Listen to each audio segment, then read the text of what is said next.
हाँ हाँ। कि वो हम चमाचम वॉशिंग पाउडर बेचने आए हैं। अरे मैंने नहीं चाहिए कोई वॉशिंग पाउडर। अटेसू चले जाओ। अरे मैडम सुनिए तो, एक बार यूज करने के बाद आपको साल भर हमारा ये पाउडर फ्री मिलेगा। हाँ जी। के बोलो फ्री मिलोगो? हाँ हाँ। अरे सुनते हैं, अरे कपड़ा साफ करने वाला पाउडर बेचने आए हैं, कह रहे हैं एक बार इस्तेमाल करने पे साल भर का मुफ्त में देंगे। क्या बोली? हाँ। मुफ्त में देंगे? हाँ। अरे तो छोड़ क्यों आई? ले आओ उनको। अरे भाई अंदर आओ। अरे आ जाओ। अंदर आओ, अंदर आओ। मैडम आप बाल्टी में थोड़ा सा पानी तो लाइए। हाँ। सर अब आपको बताएंगे इस पाउडर का प्रयोग कैसे करना है।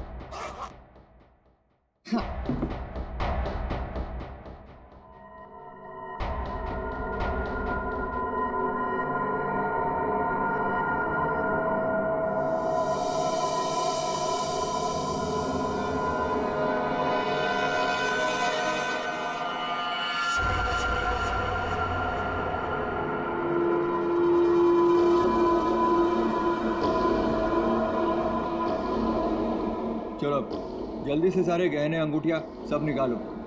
जेवर, अंगूठी, कपड़े सब भाड़े के भाड़ा। हमारे पास तो पैसे भी नहीं है।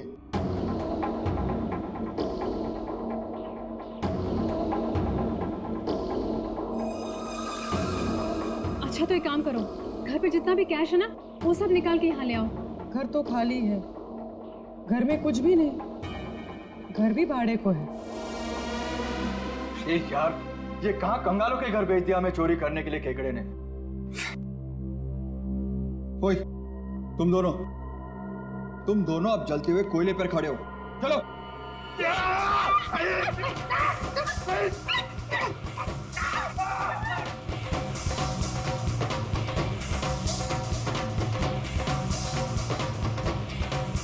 अच्छा ठीक है, अब तुम लोग चिड़िया बन गए।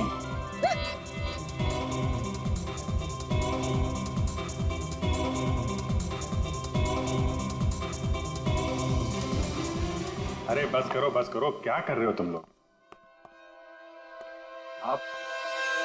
आप लोग कौन है? घबराइए नहीं भाई साहब, हम तो सिर्फ ये पता करने आए थे कि वो 22 साल की चप्पल वाली लड़की कौन और वास फेंक के किसने मारा था।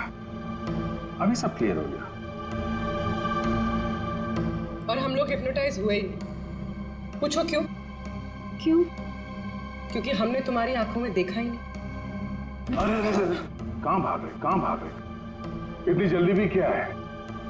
खून किया तुम लोगों ने, अब तुम दोनों की धुलाई होगी, वो भी इस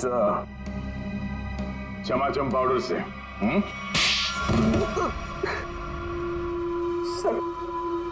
सर हमारा उस खून से कोई लेना देना नहीं है सर। अब तो बस लोगों को हिप्नोटाइज करते हैं और उन्हें लूट लेते हैं सर। हमारा बॉस है खेकड़ा, हम उसी के लिए काम करते हैं सर। हमारा यकीन मानिए सर, हमने कभी भी किसी का खून नहीं किया है। हाँ सर, हम कुणाल के घर पे चोरी करने ही गए थे। हमने सोचा था कि जो दरवाजा खुलेगा उस पर सम्मोहन करके घर का सारा पैसा और गहने लेकर चले जाएंगे। हाँ, चोरी करके निकलने ही वाले थे कि कुणाल ने तुम दोनों को रोक लिया होगा और तुम दोनों ने उसे रास्ते से हटा दिया।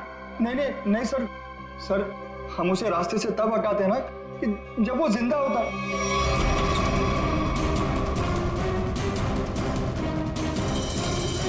सर वो तो पहले ही मर चुका था।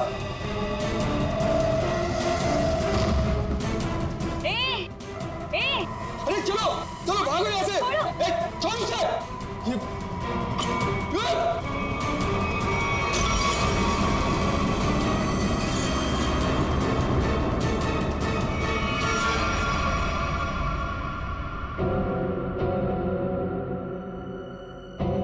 अगर उसे इन दोनों ने नहीं मारा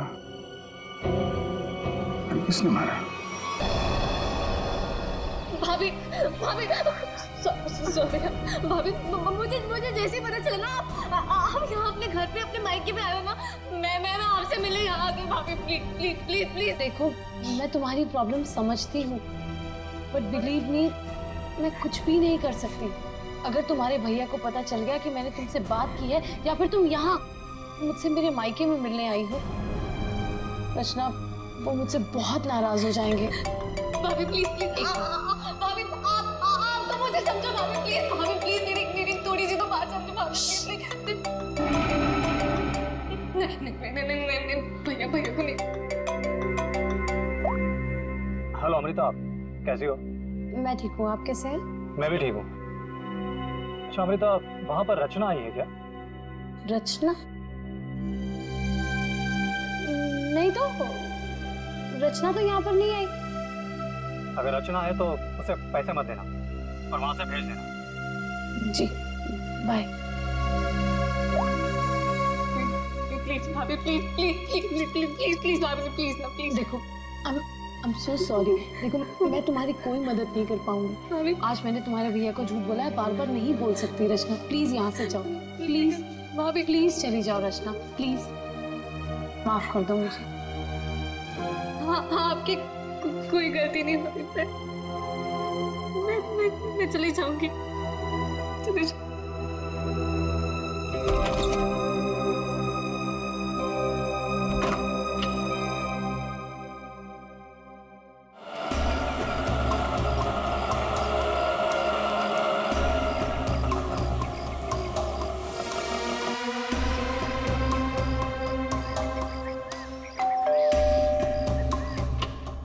रचना, मैंने जी कहिए। नमस्ते मैडम। नमस्ते। मैम, असल में हम एक सर्वे कर रहे हैं। आपने जिस कंपनी का टीवी लिया है ना, बस उसके बारे में हम कुछ आसान से सवाल पूछेंगे और आपको उसके जवाब देंगे। लेकिन मुझे और हाँ मैडम, अगर आप अपनी टीवी के परफॉर्मेंस से खुश नहीं हैं, तो बदले में हम आपकी टीवी अपने कंपनी की न्यू टीवी के साथ रिप्लेस कर देंगे। जी बिल्कुल सही कह रही है ये। आप बैठिए ना यहाँ पर, प्लीज प्लीज आइए ना, बस 2 मिनट दीजिए। लेकिन मैं आपको मेरी समझाता बात तो सुनिए। आप- अरे आप बैठिए लेकिन- प्लीज। देखिए, मैं बताता हूँ, ये हमारी कंपनी के लेटेस्ट मॉडल्स। आप इसमें से कोई भी मॉडल सिलेक्ट कर 1 सकते सेकेंड, मुझे आपकी कंपनी का टीवी नहीं चाहिए। Is that clear?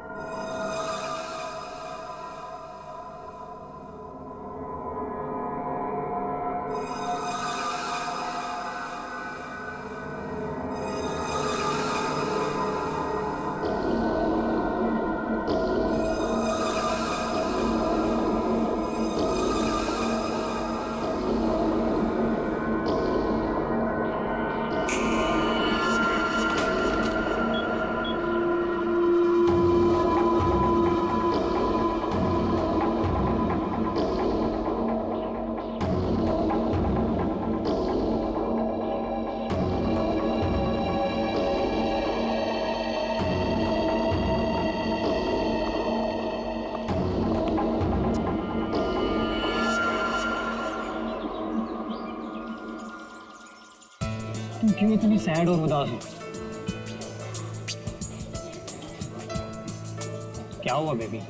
कुणाल, मुझे पैसों की बहुत जरूरत है। क्या? तुम कुणाल की गर्लफ्रेंड होकर पैसों के लिए परेशान हो? बताओ, कितने पैसे चाहिए? 5 लाख चाहिए। दोगे? बस 5 लाख? डार्लिंग, 5 क्या, तुम 10 लाख ले लो। 10 लाख? तुम मजाक तो नहीं कर रहे हो ना?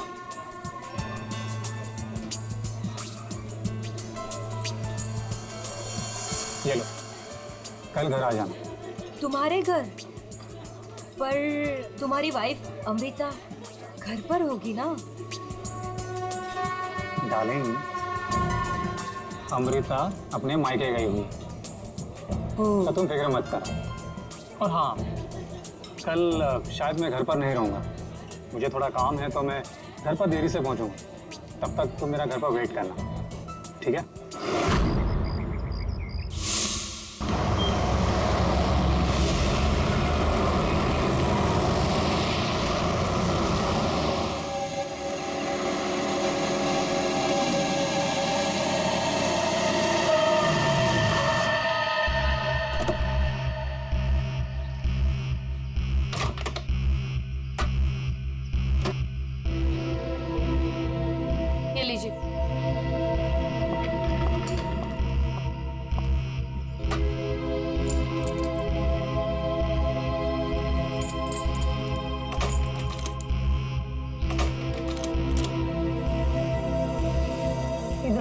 नहीं खुल रहा?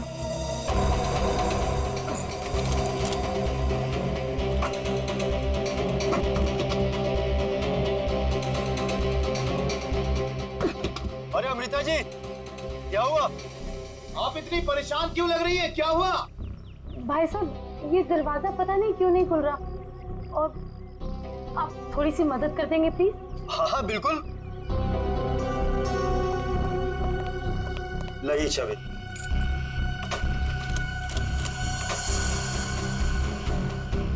एक मिनट, मैं ट्राई करता हूँ। मैडम, चाबी तो घूम रही है लेकिन दरवाजा नहीं खुल रहा। लगता है धक्का देकर खोलना पड़ेगा।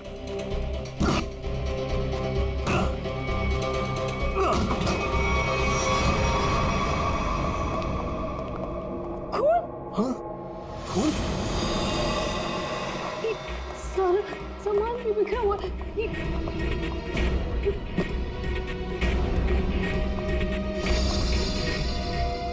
चप्पल ये मेरे तो नहीं है।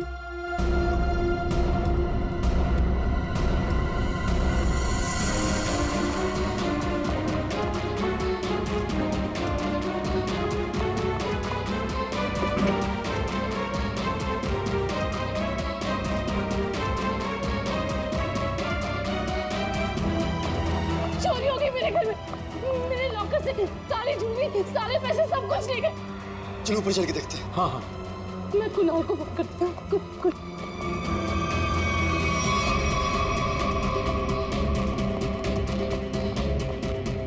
कुणाल का नंबर क्यों नहीं लगा?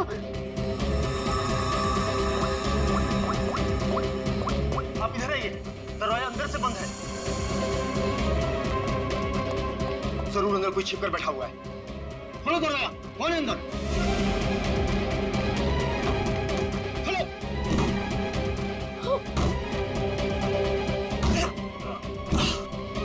दरवाजा खोलो।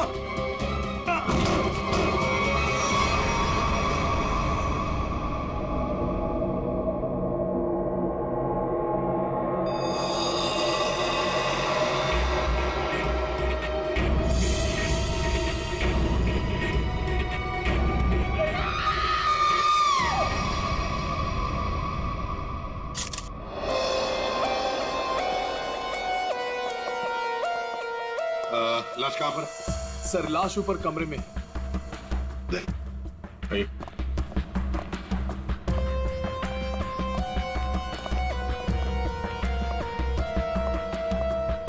आपके घर का सीसीटीवी और रिकॉर्डर मिसिंग है। गेट से वॉचमैन गायब है। नौकर है आपके घर में? जी, नौकर था लेकिन कुणाल ने उसे निकाल दिया। वॉचमैन पता नहीं कहाँ है, क्योंकि मैं एक हफ्ते के बाद आज ही घर आई हूँ और मैंने ये सब देखा। मेरा कुणाल। ये आप लोगों ने कब देखा? सुबह जब अमृता जी आई तो ये दरवाजा नहीं खुल रहा था। क्यों? दरवाजा क्यों नहीं खुल रहा था? दरवाजा थोड़ा जाम हो गया था तो हमने धक्का मार कर खोला। तो मतलब कुणाल घर में अकेला था? हाँ?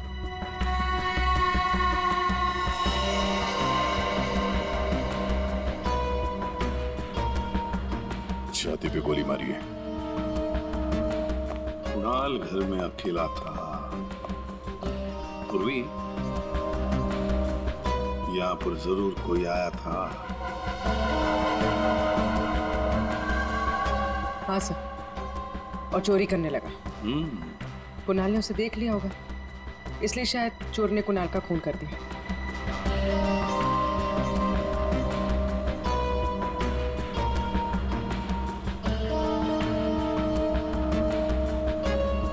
अमृता जी, ये चप्पल किसकी है? क्या आपकी? नहीं सर, ये मेरी चप्पल नहीं है। ये आपकी चप्पल नहीं है। तो पूर्वी, ये चप्पल शायद उसी की है जिसने चोरी भी की है और खून भी किया है। चोरी करके भाग रही होगी, कुणाल ने देख लिया होगा तो कुणाल को मार डाला और फिर भागते वक्त यहाँ इस कारपेट में चप्पल फंस गई। चप्पल यहीं पर गिर गई और वो यहाँ से भाग गई। और सर, हाँ, वो खून? जमीन पर भी है और दीवार पर भी। और इस टूटे हुए वास को देखकर लगता है कि यहाँ पर हाथापाई हुई थी। अमृता जी, ये आपका ये वाज यहाँ कहाँ रखती थी आप? कहाँ पर? जी वहाँ। इसका मतलब पूर्वी जिसने भी ये किया ना, उसने ये वाज वहां से उठाकर यहाँ कुणाल को मारा होगा। बहुत बड़ी जख्म हो गई तो खून यहाँ दीवार पर भी उड़ा और जमीन पर भी गिरा।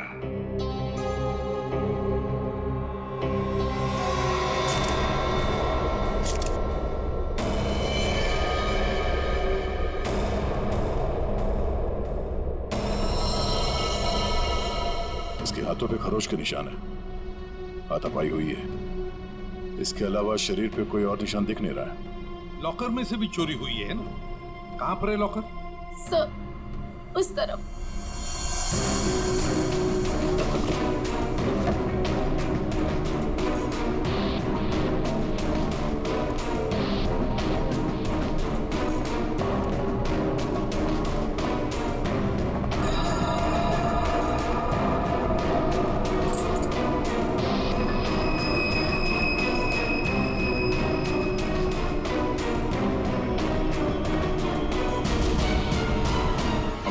सर, लाश को फॉरेंसिक लैब भेजने का इंतजाम करो।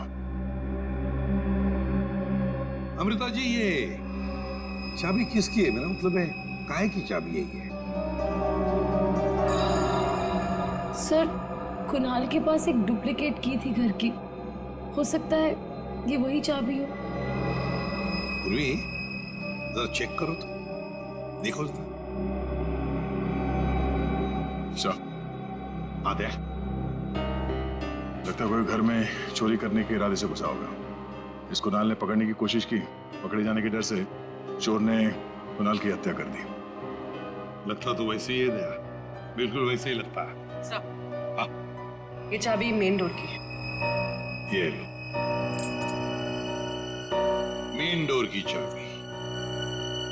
दया, मजे की बात ये है कि यहाँ इस कमरे में दीवार पर खून है और जमीन पर भी, और कुणाल की लाश ऊपर वाले बेडरूम में। कुणाल की मेन डोर की चाबी हमें यहाँ इस सोफे के नीचे फंसी हुई मिलती है। यहाँ पर किसी अनजान स्त्री की चप्पल मिलती है और घर के लॉकर में से पैसा गायब होता है, ज्वेलरी गायब होती है। कौन हो सकता है? किसने किया होगा ये? सबूतों को देखकर तो ऐसे लगता है कि एक से ज्यादा केसेस हैं। चोरी हुई पहले, कुणाल का खून हुआ, लेकिन एक बात समझ में नहीं आ रही है कि कुणाल का खून हुआ हॉल में। हॉल में खून के दाग भी हैं, दीवार पर भी हैं, और उसकी बॉडी मिली ऊपर वाले कमरे में। तो लाश को हॉल से लेकर ऊपर ले जाने तक बीच में कहीं तो खून के दाग मिलने चाहिए, कहीं तो खून के छींटे होने चाहिए। मतलब साफ है सर कि हॉल में किसी दूसरे आदमी का भी खून हुआ है, लेकिन किसका है? तो अजीब सा कोई आता है, कुणाल का खून करता है, चोरी भी करता है, फूलदान फेंक के किसी आदमी को हॉल में मारता भी है और फिर निकल जाता है या निकल जाती है। एक तरीका है, फ्रेडी एक काम करो सर, जिस वक्त कुणाल का खून हुआ पता लगाओ उस वक्त उसके घर के आसपास वाले इलाके में कौन से फोन नंबर्स एक्टिव थे। आसान के इतने सारे सुराग ला कर दिए, तुझे कुछ काम किया? हाँ किया ना। क्या? तुम्हारी कहानी में कितने किरदार हैं उनका पता लगा। अरे तो फिर बता ना। ये पहला किरदार, ये कुणाल, इसे कोई चोट लगी ही नहीं, सिर्फ एक गोली लगी दिल में और मौत हो गई। बॉस, इसकी मौत हुई है सवेरे 10 बजे से दोपहर के 1 बजे के बीच में। और वो जो लिविंग रूम में जो जमीन पर और दीवार पर जो खून के धब्बे थे, रिपोर्ट ये बताती है कि वो खून कुणाल का नहीं है। और दूसरा किरदार? बताता हूं। इस चप्पल को देख करके इसे पहनने वाली लड़की के बारे में पता लगाया जा सकता है उसका पैर कैसा है। चप्पल पर लगे पसीने के डीएनए के मुताबिक लड़की की उम्र 22 साल है। और तीसरा किरदार भी एक लड़की का ही है जिसके फिंगरप्रिंट ऑयल हमें इस चाबी पे मिले और इस लड़की की उम्र 25 से 30 साल की है। और उस दीवार पे और जमीन पे जो खून था ये उस चाबी वाली लड़की का ही है। और इस टूटे हुए वास के बारे में कुछ? इस वास पे एक आदमी के फिंगरप्रिंट्स मिले हैं। मतलब कुणाल की इस खून की कहानी में 3 किरदार हैं, 2 लड़कियां और एक आदमी। एक लड़की 22 साल की उम्र की चप्पल वाली, दूसरी लड़की 25 से 30 साल की उम्र की चाबी वाली और तीसरा है आदमी जिसके उंगलियों के निशान इस टूटे हुए फ्लावर वाज पर है। अब पता लगाना पड़ेगा कुणाल की इस खून की कहानी में किसने कौन सा किरदार निभाया। आप रेडी? कुछ पता चला? हाँ सर, उस दिन बी ब्लॉक कुमार लेन में कितने सेलफोन एक्टिव थे उसकी डिटेल हम लोग दे सकते हैं। ये देखो कुणाल का फोन नंबर। रात के 2 बजे से लेकर दिन के 2 बजे तक कुणाल की जब बॉडी मिली तब तक ये फोन एक्टिव था उस इलाके में। कुणाल के घर के करीब 3 किलोमीटर के दायरे में 50 फोन एक्टिव थे सर। सर इन 50 एक्टिव नंबर को कुणाल के कॉन्टैक्ट लिस्ट से मैच करके देखते हैं, पता चल जाएगा। हाँ पूर्वी देखो जरा।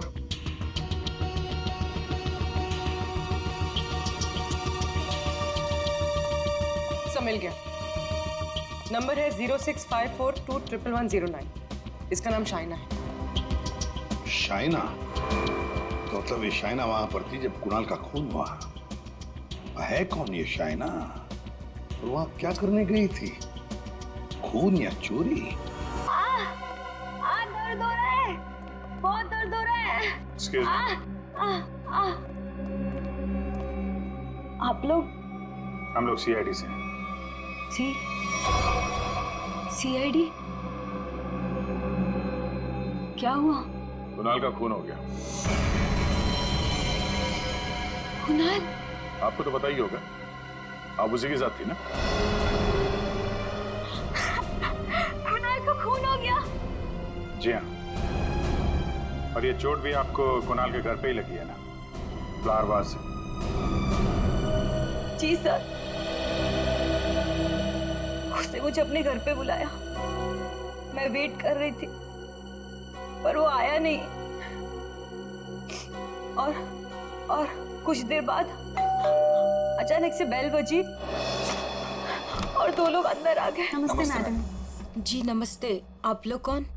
जी हम ओल्ड एज होम से आए, उनके लिए चंदा इकट्ठा करते हैं। जी हम चंदा अंदा नहीं देते हैं, आप लोग प्लीज जाइए यहाँ से। मैडम एक मिनट हमारी बात तो सुनिए।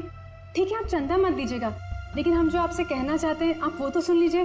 प्लीज बैठिए ना, मैं बताती हूँ आपको। बैठिए। चंदा मांगने के अलावा और क्या बात करनी है आपको? देखिए मैडम, हमें आपसे कोई चंदा नहीं चाहिए, हम बस हमारी बात आप तक पहुंचाना चाहते।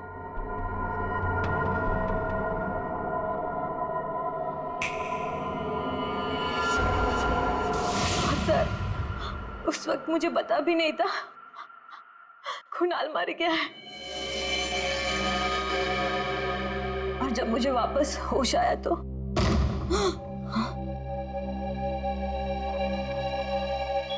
मैंने देखा वो लड़की लॉकर में बोर्ड डालकर। ये क्या कर रहे हो तुम? अरे चलो चलो भागो यहाँ से। छोड़ो छोड़ो इसे, छोड़ो। कौन से?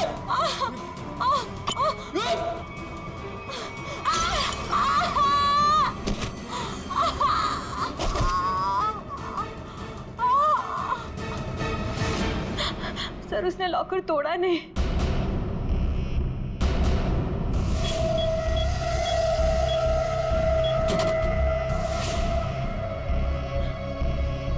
मतलब कुणाल के घर के किसी आदमी ने ये चोरी करवाई है। कुणाल की बीवी के बारे में क्या जानते हैं आप? क्या?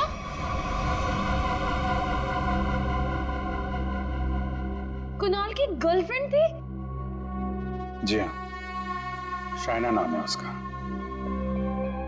जब आप अपने मायके में थी तो शाइना वहां आपके पति के साथ मौजूद थी। अफसोस है इन बातों का जिक्र हमें कुणाल के मरने के बाद करना पड़ रहा है, लेकिन ये बातें बहुत जरूरी है, क्योंकि जब कुणाल का खून हुआ और घर में चोरी हुई तो शाइना वहां मौजूद थी और उसने उन दोनों चोरों को देखा है। वो चोर कौन थे वो तो अभी तक पता नहीं चला है। शाइना को उन लोगों ने हिप्नोटाइज करके, सम्मोहित करके चोरी की है। तो देखा ये है वो दो।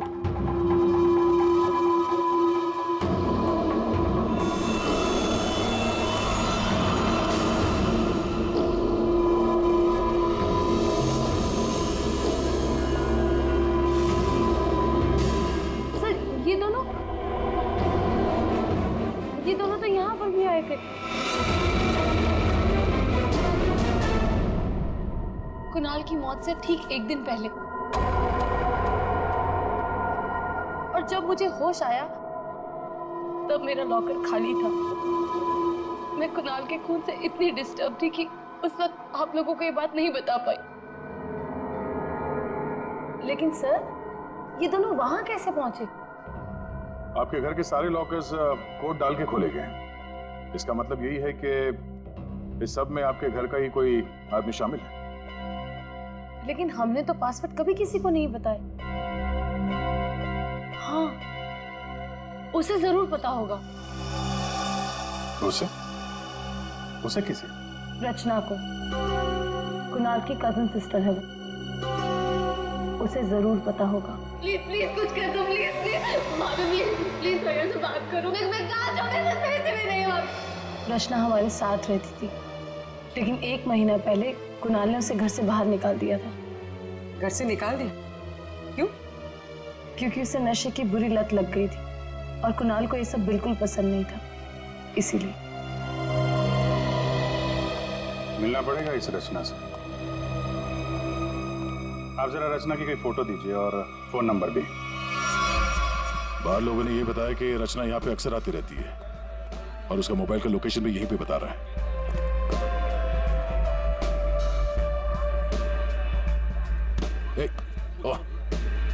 संभालिए अपने आप को।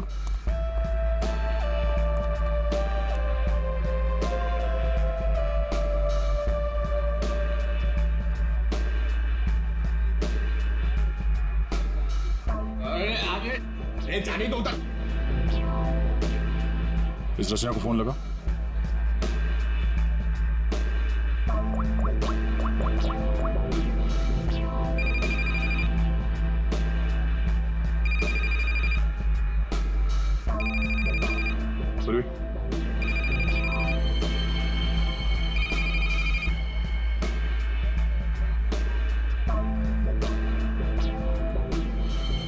रचना, रचना।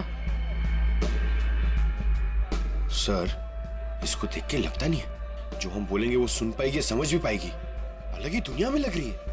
रचना उठो। रचना, क्यों डिस्टर्ब कर रहे हो? मैं पहले से इतने डिस्टर्ब हूँ, तुम भी आगे डिस्टर्ब करने। तुमको पता है ना मेरे पास पैसे हैं और ना ही मेरे पास घर है।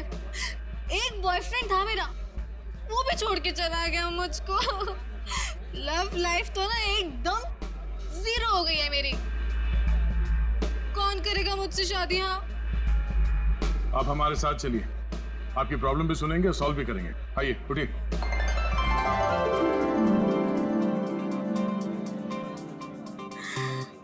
दूल्हे राजा, तुम मेरे दूल्हे हो। दूल्हे आ गया मेरे लिए। इसे यहाँ से ले जाना होगा। उठाओ इसे। कहाँ लेके जा रहे हो? मंडप लेके जा रहे हो मुझे? हाँ, मंडप तक पहुंचाना ही हमारा काम है। चलो चलो। कुणाल के घर के हॉल में और दीवार पर मिले खून के धब्बे इस शाइना के हैं। है ना। इंजेक्शन दे दिया है, धीरे धीरे नशे का असर उतर जाएगा। Okay, thank you.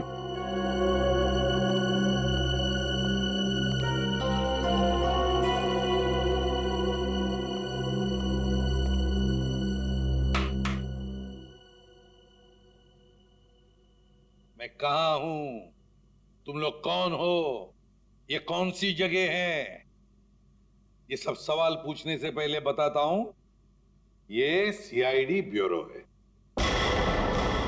लेकिन आप लोग मुझे यहाँ क्यों लेके आए हैं? आपके ऊपर इल्जाम है कि आपने अपने भाई कुणाल के घर पे चोरी की है, और अपनी भाभी अमृता के घर में भी, और आपके साथ 2 लोग और भी हैं। वो चाइना ने जो स्केच बनवाया था, दिखाओ जरा इनको।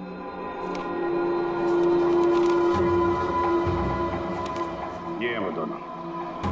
और जैसा हमें लगता है कि ये लोग हिप्नोटाइज करके लोगों को लूटते हैं, और आप इनसे मिली हुई हैं। नहीं सर, मैंने कोई चोरी नहीं की है सर। तो फिर आपके भाई कुणाल के घर के लॉकर का कोड इन्हें कैसे मालूम था? आप इस घर की मेंबर हैं। कुणाल और अमृता के अलावा सिर्फ आप हैं जिसे इस कोड के बारे में मालूम है। एक और आदमी था जिसे इस बारे में पता था। कौन? केकड़ा नाम है उसका। केकड़ा? ये क्या चीज है? मतलब कौन है ये? सर, केकड़ा ड्रग सप्लाई करता है। मैं भी ड्रग्स उसी से ही लेती हूँ। केकड़ा का मुझ पे बहुत कर्जा था। नशे की हालत में उसने मुझसे लॉकर का कोड पूछ लिया। और ये दोनों? सर, ये दोनों केकड़ा के गैंग के मेंबर्स हैं और लोगों को हिप्नोटाइज करके उनके घरों में चोरी करते हैं।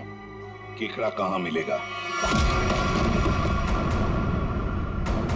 माफ करना भाई, बिना अपॉइंटमेंट के सीआईडी तुमसे मिलने चली आई। सीआईडी? लेकिन मैंने तो कुछ नहीं किया। केकड़ा,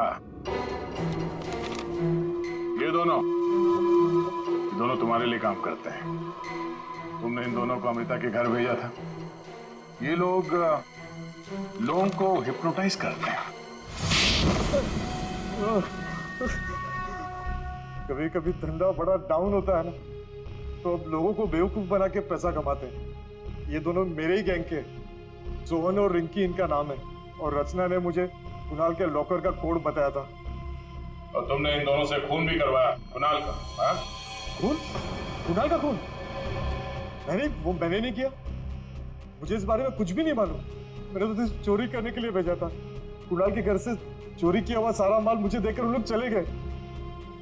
लेकिन अब कभी चोरी नहीं करेंगे। नहीं करेंगे? नहीं करेंगे। अबे करेंगे।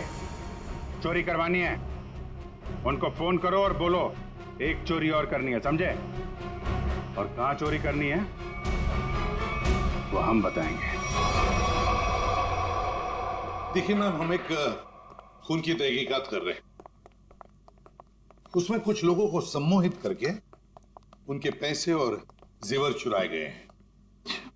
जी, आप एक हिप्नोटिस्ट हैं, इसलिए हमें आपकी मदद चाहिए। हाँ, ताकि उन्हें पकड़ते वक्त हम हिप्नोटाइज ना हो जाए। सम्मोहन विद्या का प्रयोग करने के लिए ज्यादातर आंखों का प्रयोग किया जाता है, जिससे कि वो हिप्नोटाइज और सम्मोहित कर सके। अगर आप लोगों को इन चोरों से बचना है तो खुद को ये विश्वास दिलाना होगा कि हमें कुछ भी नहीं हो सकता, क्योंकि जब तक आप खुद नहीं चाहेंगे आप लोगों को कोई भी सम्मोहित नहीं कर सकता। जब आपको ये आभास हो जाए कि कोई आपको सम्मोहित करना चाहता है तो खुद से कहिए कि मैं एकदम ठीक हूँ, मुझे कुछ भी नहीं हो सकता, I am all right.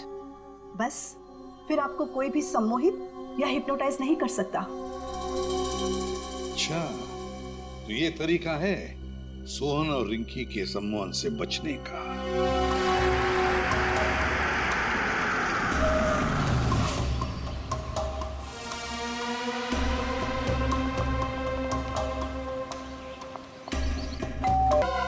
Salunke, ये चप्पल और तूने जो बताया ना कि ये 22 साल वाली लड़की का चप्पल है, वो लड़की, इन दोनों चीजों का हमारे केस के लिए कोई फायदा नहीं हुआ। चोरी पकड़ी गई, चोर भी पकड़े गए, चोरी सॉल्व हो गई, पर खूनी और खून वही के वही है। ये चाबी, चप्पल, फूलदान, इनमें से कोई भी हमें खूनी तक पहुंचा नहीं पाया। हमने लोगों की गिरफ्तारी की, लेकिन ये केस अभी भी ओपन ही है। अरे यार, तुम लोगों की तरह हम भी खूनी का पता लगाने की कोशिश कर रहे हैं। जितने भी सबूत मिले ना, उनको दोबारा से चेक किया है। फिर क्या? अभी भी ऐसा कुछ है बॉस मेरे पास, जिसका जवाब तुम लोगों को ढूंढना पड़ेगा। तो ये कब बताएगा? तारिका? Yes sir. बस यही कुणाल के खूनी का पता हो सकता है। तो ये है वो।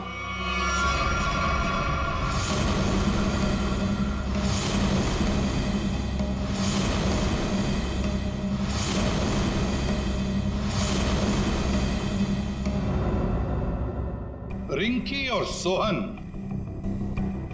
और रिंकी, तुम तो कह रहे थे कि तुम्हारे पास कोई गन ही नहीं, पर हम तुम्हारी बातों पर कैसे यकीन करें? तुम्हें तो किसी ने देखा भी नहीं। क्यों?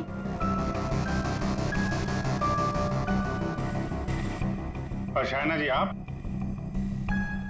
तो चोरी के वक्त वहां पे थी, फिर होश में आने के बाद वहां से चली गई, किसी को कुछ नहीं बताया? हैं? सर, मैं कुणाल की गर्लफ्रेंड थी और मुझे अपनी इज्जत बचानी थी, और उसकी बीवी कभी भी आ सकती थी। और तुम खेकड़ा, चोरी, लूट, नशे का धंधा, इतना बड़ा बिजनेस करते हो, गन तो रखते ही होंगे। हाँ? ये ऐसा तो नहीं कि कुणाल को तुमने ही मार दिया? इस सोहन और रिंकी को कुणाल से बचाने के चक्कर में गोली चला दी, क्यों? सर, मेरा यकीन कीजिए, मैं चोरी लूटमार करवा सकता हूँ, लेकिन किसी का खून नहीं करवा सकता। और जो वक्त आपने बताया कि खून हुआ था, उस वक्त मैं सैलून में गया था बाल कटवाने।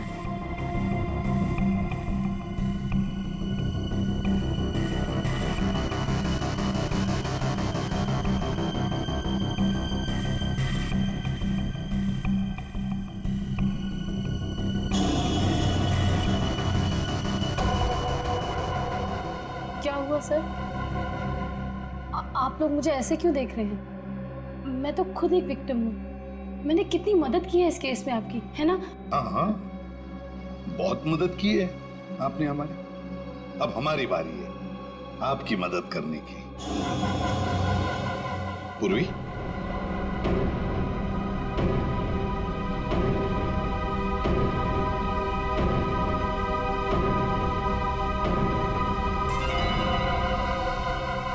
सुराग की सच्चाई छुपाई नहीं जा सकती। कुणाल के बाजू में वो अजीब सी खरोच याद है?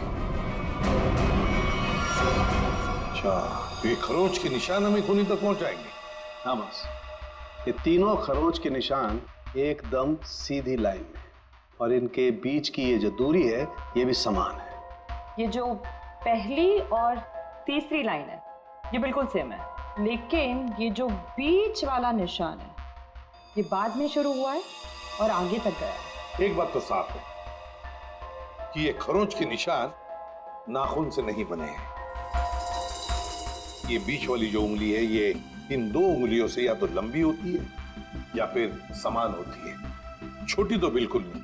इसका मतलब है सर, खूनी ने अपने उंगली पे या हाथों में कुछ ऐसा पहन रखा था जिसकी वजह से निशान बने हैं। यानी उंगली में कुछ ऐसी चीज पहनी हुई थी जो घुमा दी जाए तो वो हथेली के अंदर आ सकती है।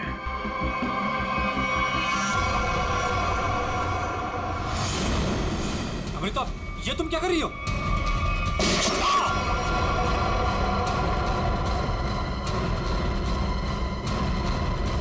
ये तुमने